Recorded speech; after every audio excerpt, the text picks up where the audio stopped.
Hello, everyone, and welcome to the concession stand here on the KB Radio Network. I am your host, Kevin Reed, and this is the review of Ryan Coogler's brand new period supernatural adventure drama, dare I say musical, Sinners, which stars Michael B. Jordan in dual roles. He plays twinsies, and this is a period film that is set in the 1930s Delta, Mississippi. And this is something that's close to my heart because where this film is set and where it was actually filmed are deeply connected to me.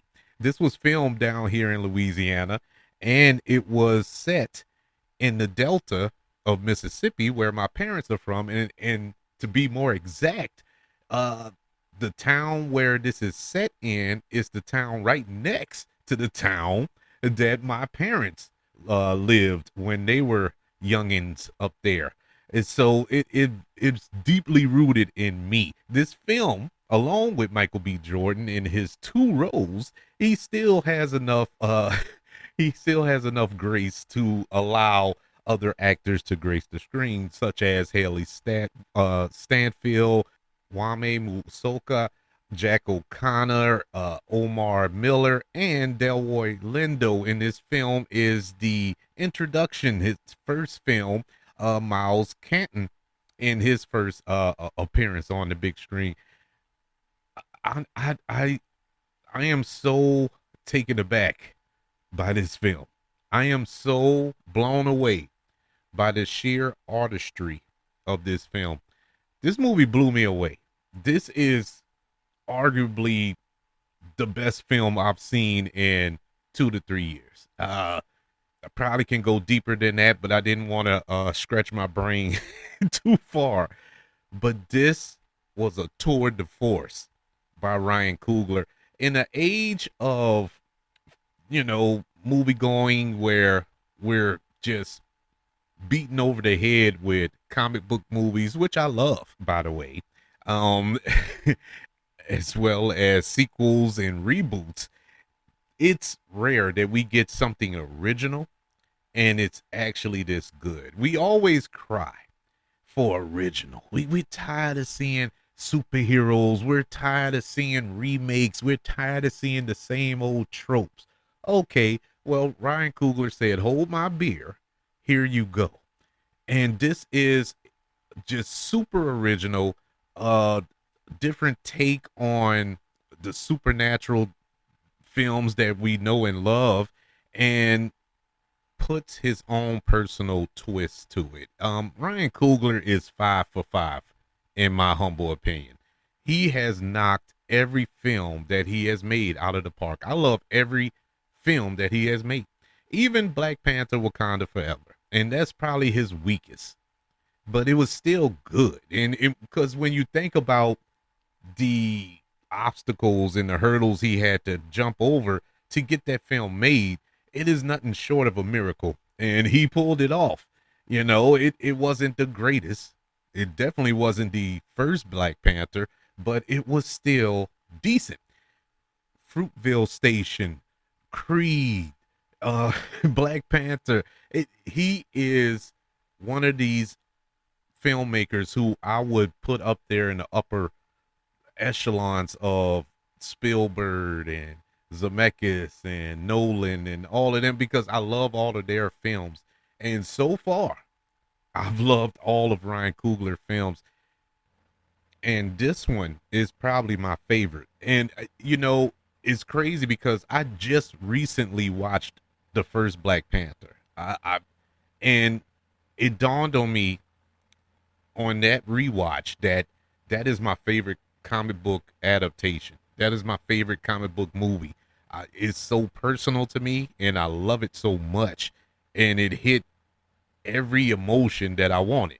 you know, uh, I didn't think he could duplicate that or exceed that.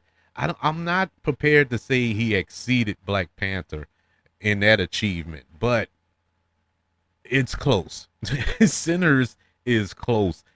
Sinners takes this story that is it can easily be formulaic, but it didn't go that route. The ways that you think is gonna go, it doesn't go. You know, viewing it as a horror film lover and thinking of the typical by paint by numbers horror tropes that come with horror films, it's none of that there. But this is a true horror film when it gets to the horror, and it's not horror from beginning to end. It builds. This movie is a slow build to the insanity that takes place in the climax. I was truly invested in the crowd that I saw it with were just pinned to their seats with this story. I mean, it goes so deep into these characters. And I don't understand how he does this. These it's things that, and I'll say I'm talking about Ryan Coogler. You watch movies and you're like, man, I wish they would get to the point, or man, they're taking too long with this development, or getting to the story, or getting to the next stage of this story. He really puts it together and paces his films in a fashion, and especially in Sinners, that we're not taking too long in certain moments and we're not shortchanging. It's that perfect stopping point that he uses in every single scene. Unbelievable. This is a tour de force. This is his opus. I am so impressed. I was already a Ryan Coogler guy. I was already a fan. I consider myself a super fan after this film. This film, it touched me, and I didn't think this movie would touch me. You know, I mean, on an emotional level, it really got me thinking. And like I said to start off the show, yes, there's some deep rooted factors that go into this, you know, with the hometown elements and the Mississippi connections that I have to it all. It was all there, so that probably plays a part in how I feel and how I review this film. But honestly, you take it out of that. If you set this in New York City, I probably would still feel the same. It's just that good of a film. Moving on to the cinematography, which goes hand in hand with the direction here. This is some beautiful cinematography. Uh, the DP on this film was Autumn Arkapaw, and she worked with Ryan Coogler before. I think she did Wakanda Forever with him, and you know that was decent. That had some decent cinematography, but boy, the way the camera moves here. Now this film was shot with IMAX cameras, and I was lucky enough to see it in IMAX, so that was a plus. But the scale and the beauty, the tone of the film, it was just shot excellently. It was beautiful to watch. It was like watching it was like walking through a museum, and all of the pictures were in motion or something. You know, it was just art. This is art. You can put this in the Louvre. You know, it was that beautiful of cinematography. Some of the best I've seen in a long, long time. The score, Ludwig Garrison, and I hope I'm saying his last name right. He is a longtime collaborator with Ryan Coogler as well.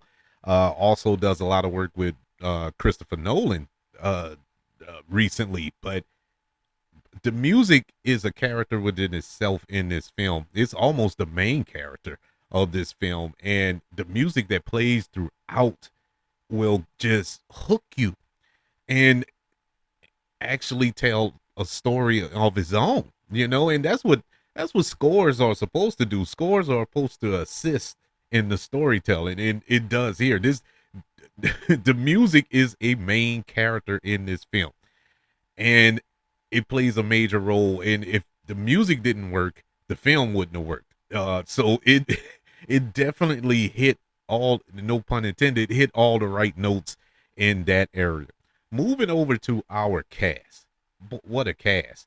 I'm gonna get to Michael B. Jordan last. I'm gonna save him for last. But Haley Steinfeld, best I've seen her in anything. This is probably the best role I've seen her in. I'm a fan of her. Uh, from Hawkeye to Bumblebee, and so on and so forth. She is a really good actress, nice young actress. Here, she grew up. She's a woman.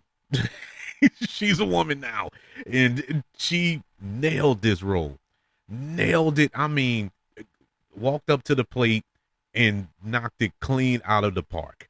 It was, I mean, man, I was really shocked. My mouth was wide open, like, well, all right, Haley, I see you, girl. Awesome job. Jack O'Connell as the villain in this film. Whew. I've seen Jack O'Connell in maybe one other movie, maybe two other films. Uh, he was good, but he was great in here. He actually dove into this. You could tell he really dove all in on this role.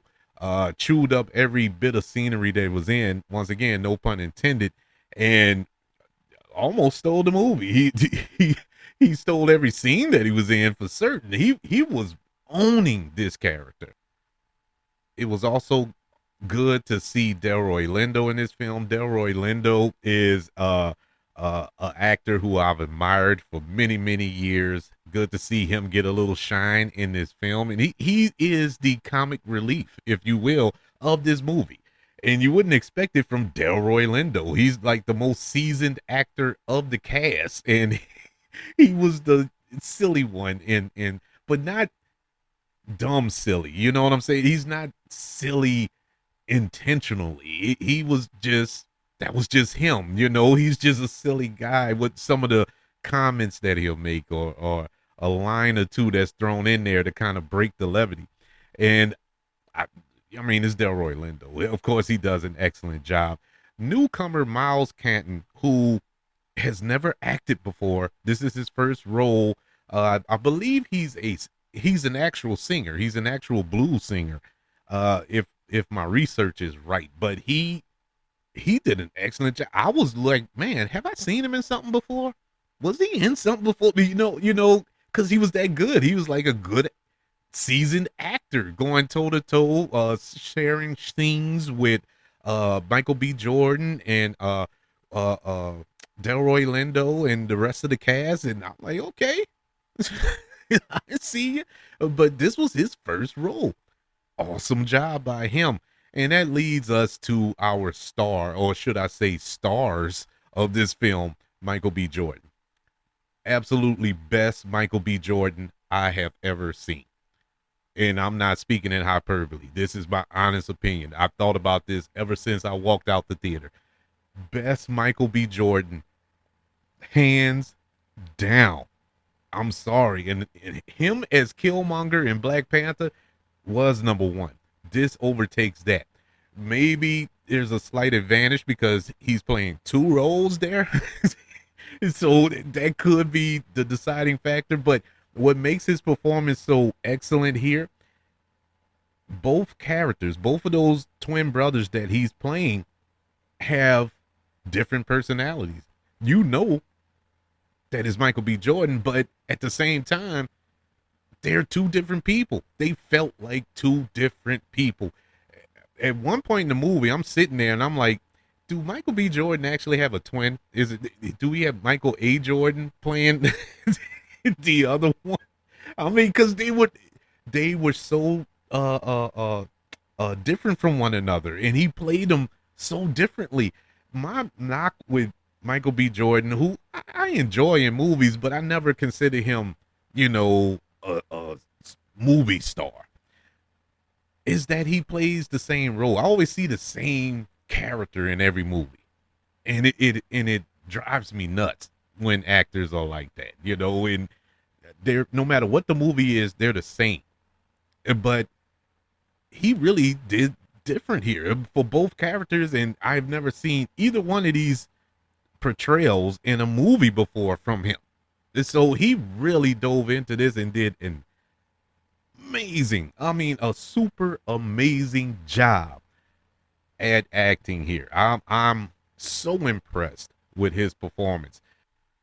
And as far as the film itself, I don't want to really spoil the movie. And the reason being, and I'm not saying spoil the movie like tell you what happened at the end. I mean tell you what the story is, because you need to see it for yourself. I hate that second trailer. If you haven't watched the second trailer for Sinners, don't watch it. Just go see the movie. Don't be spoiled. I didn't watch the second trailer, but I heard a lot of people say that it tells a lot of the story. So that's why never watched it. And I'm glad I didn't, because I was, I ain't gonna say surprised, because I kind of knew what the film was about, but I didn't want to know nothing. I wanted to go into this fresh, with clean eyes, and experience it for the first time. So if you haven't seen it, don't watch it until you've seen this movie. But all I'll say, as far as my part of it, is I like that element. I like the supernatural element that is a part of this film. You can take that out of it, and it would still be an excellent movie. But the fact that you add in this supernatural element that's there, it just heightens it to another level. And it really brings a deeper impact to the story that's being told. Uh, I mean, it was genius, man. It's almost like, man, are we dumb? Or are the filmmakers in Hollywood dumb? How they haven't figured this out? Why they never did anything like this before? It seems like it was a no-brainer, but uh, Ryan Coogler beat him to the punch and delivered, I would say, the most original, the most horrifying, and emotional film, all wrapped up in one for your viewing enjoyment. I am just floored by this film. Now, I do have one knock on this film. It's, I got to be honest with you. It is one part of this movie that I didn't too much care for, and that was the end. The end of the movie. Now, once again, when you go see this movie, don't get up and leave when the credits start rolling, because there is a post-credit scene, or a mid-credit scene, I should say. And it's a long sequence. It's like a 5-minute scene. I'm like, why don't they just put it in the movie? But it wraps up the story pretty nicely. But that's not the part I'm talking about. It's the climax at the end of the film. It was satisfying. It was satisfying, but it felt kind of, I don't know. It just felt kind of out of nowhere, if that makes any sense. And I'm trying to talk around it, but it's just, it just didn't have the pop that I wanted. But it was satisfying. It was earned. It wasn't like it was, this ex machina thing comes out of nowhere and saves everybody. It's nothing like that at all. But it was just kind of abrupt. And I was like, oh, maybe it's just me wanting more out of that ending. But the ending was good. I just wanted a little more there. But aside from that, that's it. That's it. That's my only quote unquote gripe about the movie. This movie is perfect in my eyes. It's perfect. This is a masterpiece from the great Ryan Coogler. Sinners gets a letter grade of an A+. I'm sorry. I cannot knock this movie. This was a perfect film. I can't wait to go back to see it. I am going back to see it again, hands down, this weekend. This weekend, probably multiple times. I mean, that's how much of a good time I had watching this movie. It is not a boring, when you hear period movie, you probably be like, oh man, I don't want to see an old Jim Crow style movie. But trust me when I say, this isn't your dad's Jim Crow era style movie. This is a very entertaining film to come out on Easter weekend. Nothing screams the resurrection of our Lord and Savior Jesus Christ in sinners. So it is it's right on time. And you know the funny part about it, at my screening that I went to, waiting to go in, and a priest came in. And so he watched the movie too. And I'm like, boy, I told the woman standing next to me, I was like, boy, there's gonna be a fire sermon come Sunday when after he sees this movie. But yeah, it appeals to everyone, and I'm pretty sure he enjoyed it as well. Let me know if you plan on checking out Sinners this opening weekend. Email the show, kbradiopodcast@gmail.com. You can also contact the show on social media, all social media platforms. Just search for the KB Radio Network. Don't forget about YouTube. Subscribe to the KB Radio Network channel on YouTube and like this video if you don't mind. Don't forget about the 5 stars, the reviews, and sharing this show if you're listening on Apple Podcasts, Spotify, iHeartRadio, wherever you are currently listening to the concession stand here on the KB Radio Network. Everybody, thank you for joining me for this review of Sinners. Want you all to know that I love you, continue to love everyone, and until we speak again, you all be blessed.